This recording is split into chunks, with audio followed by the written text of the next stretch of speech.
Assalamu alaikum wa rahmatullahi wa barakatuh. Que la paix, la miséricorde d'Allah soit sur vous tous. Mes chers frères et sœurs, nous allons partager une vidéo.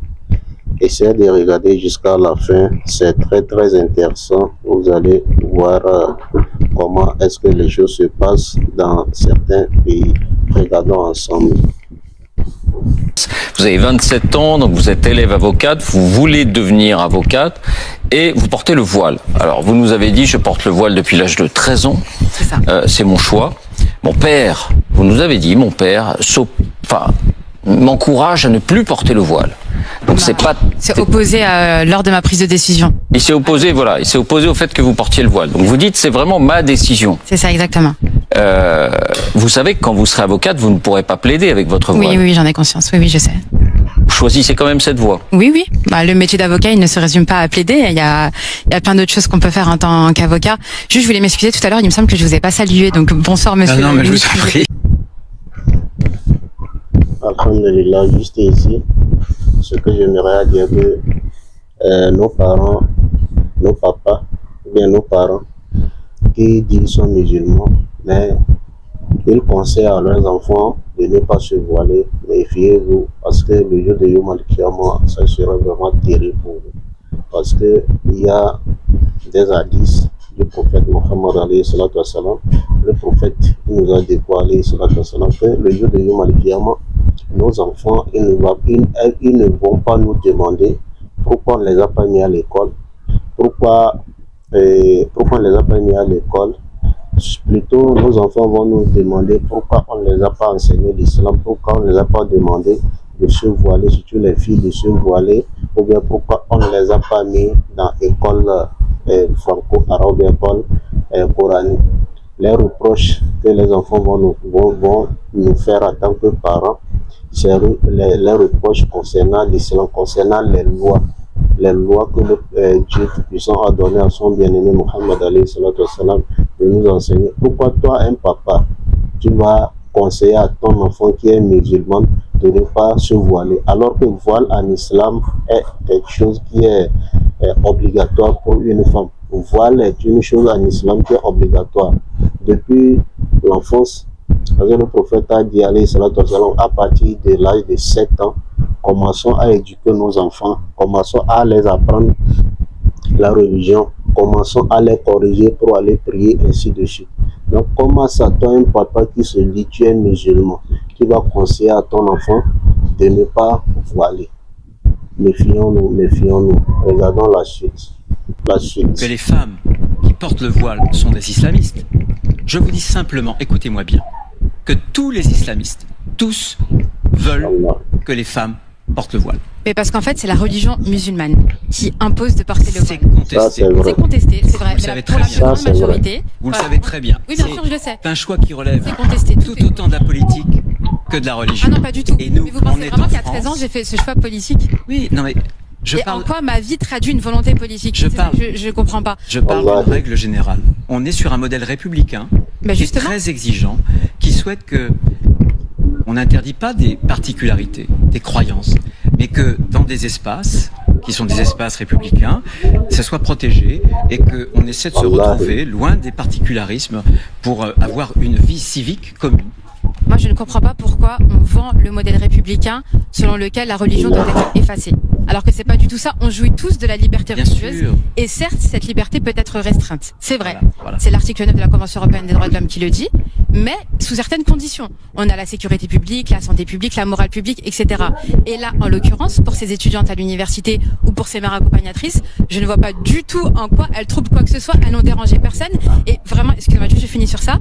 Si aujourd'hui vous vendez aux Français le fait de combattre l'islamisme en interdisant à ces pauvres femmes de porter le voile, c'est inquiétant. C'est inquiétant. Si c'est vos mesures et que ça fait presque plus de 10 ans qu'on les répète à chaque fois et qu'on voit bien qu'il y a un blocage législatif parce que ce n'est juste pas conforme à la laïcité. Je vais prendre 2 hadiths et puis je vais terminer la vidéo parce que la vidéo même à personne est longue. Mais moi j'ai coupé. Je vais prendre certains hadiths. Nous allons voir. Vous allez voir que les gens ne sont pas de bon cœur. Les gens détestent l'islam tellement que Ils disent des choses sans réfléchir eux-mêmes. Ils disent des choses sans réfléchir. Nous allons prendre les hadiths. La femme, écoutez bien, la femme qui ne cache pas ses cheveux devant les hommes étrangers a coupé le voile entre elle et Allah. Et une femme qui ne voile pas, qui ne couvre pas ses cheveux, il a coupé le chemin entre elle et Allah, le Dieu Tout-Puissant. D'après, écoutez bien, la femme du prophète Mohammed Ali,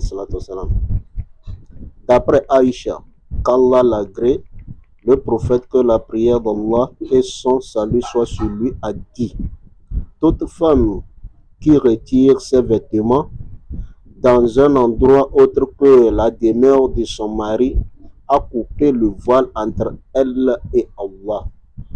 Comprenez bien, vous, mes soeurs, que dites vous êtes des musulmans et puis vous êtes dans des pays non musulmans et puis vous laissez l'islam, vous laissez les lois islamiques. Méfiez-vous. Le prophète, il y a une hadith du prophète Mohammed Ali, le prophète, il a dit quoi? Que tout travail qui t'empêche de faire bien ta religion, ou bien de pratiquer ta religion, de suivre les lois d'Allah, le travail là est haram pour toi. Tout travail qui t'empêche de suivre les prescriptions d'Allah, le travail là est haram pour toi. Aujourd'hui, si tu t'es dit, c'est dans le travail là que moi je gagne, je suis obligé de suivre ce qu'on te dit, rappelle-toi que tu serais seul dans ta tombe. Rappelle-toi, ma soeur, que tu serais seul dans ta tombe. Et Allah va te demander. Et il y a une hadith du prophète Muhammad Ali, le prophète nous dit que les anges n'arrivent pas à regarder les cheveux des femmes. Méfiez-vous, mes soeurs musulmanes, méfiez-vous. Craignez le jour du raconte de vous et votre Seigneur. Craignez ce jour-là. On continue le hadith. Bon, le hadith que je viens de lire précédemment, rapporté par Ibn Majah dans ses Sunna numéro 3750 et authentifié par Cheikh Albani dans sa correction de Sunna Ibn Majah. Ceci, une métaphore pour désigner le fait qu'elle se découvre devant des hommes étrangers et ne cache pas ce qu'elle devrait cacher devant eux. Hein? Faïd al-Qadir de l'imam al-Munawi, hadith numéro 2940. Je vais prendre encore un autre hadith. La femme qui porte des vêtements qui ne cachent pas les parties de son corps qui devraient être cachées est menacée de rentrer dans le feu. Vous avez compris? La femme qui porte des vêtements qui ne cachent pas des parties de son corps qui devraient être cachées est menacée de rentrer dans le feu. D'après Abu Huraira, qu'Allah l'agrée, le prophète, que la prière d'Allah et son salut soient sur lui, a dit: il y a deux catégories de gens de l'enfer que je n'ai pas vues. Des gens qui ont avec eux des fouets comme des queues de vaches avec lesquelles ils frappent les gens. Écoutez bien. 1. Des femmes habillées mais qui sont nues. Écoutez bien. 1. Des femmes habillées mais qui sont nues. 2. Qui font pencher les gens et qu'elles-mêmes penchent. 3. Leurs têtes sont comme des bosses de chameaux penchés. 4. Elles ne rentreront pas au paradis et n'en sortiront pas. Et n'en sentiront pas l'odeur, et certes, son odeur se sont d'une durée de ceci et ceci. Apporté par Muslim dans son Sahih numéro 2128. Mes chers frères et sœurs, je vais m'arrêter ici parce que le hadith est trop beaucoup. Donc, pour conclure, juste pour dire, mes frères et sœurs, mes frères, mes sœurs en islam,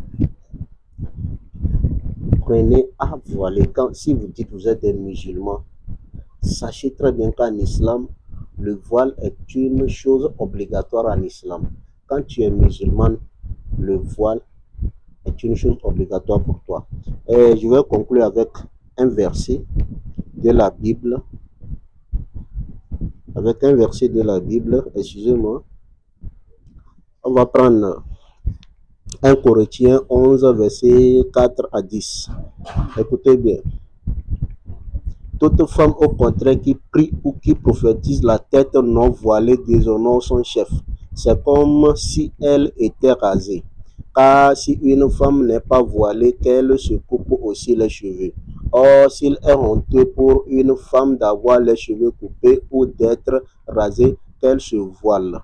L'homme ne doit pas se couvrir la tête, puisqu'il est l'image et la gloire de Dieu, tandis que la femme est la gloire de l'homme. En effet, l'homme n'a pas été tiré de la femme, mais la femme a été tirée de l'homme. L'homme n'a pas été créé à cause de la femme, mais la femme a été créée à cause de l'homme. C'est pourquoi, écoutez bien, c'est pourquoi la femme, à cause des anges, doit avoir sur la tête une marque de l'autorité dont elle dépend. Mes chers frères et sœurs, mes chères sœurs en islam, voilé. Voile est une chose obligatoire en islam. Même dans le Coran, c'est une chose obligatoire dans la Bible plutôt. Voile est une chose obligatoire pour une femme chrétienne. Seulement, les pasteurs, les chrétiens ne veulent pas appliquer les lois bibliques. Il n'y a aucune église sur cette terre qui applique les lois bibliques. Il y a une hadith, j'avais dit ça, le prophète a dit, les anges n'arrivent pas à regarder les cheveux des femmes. C'est pourquoi dans le verset biblique là, on dit, à cause des anges, la femme doit se voiler. Vous me comprenez? Donc, que la paix et la miséricorde d'Allah soient sur vous, et aussi que Allah vous donne la foi de pouvoir voiler. Sinon, voile, c'est une chose obligatoire en islam. Assalamu alaikum wa rahmatullah.